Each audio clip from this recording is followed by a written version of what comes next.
కూర్చొని ఒక రుమాల తీసుకొని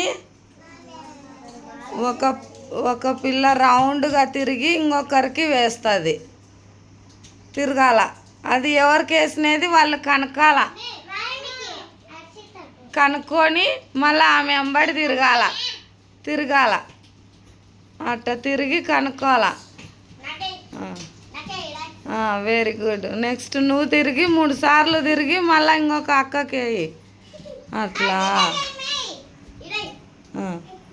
నువ్వు తిరుగు. కనుక్కోవాల నువ్వు. ఇంకా కూర్చో ఇంకా కూర్చో. అట్టా. నెక్స్ట్ అక్కకి వేయి. ఆ పెద్ద అక్కకి వేయి. నీకు కూడా వచ్చేదిలే. ఈ ఆట బాగా నచ్చిందా మీకు? బాగా నేర్చుకున్నారు కదా. ఈ ఆట పేరు ఏం పేరు? రుమాల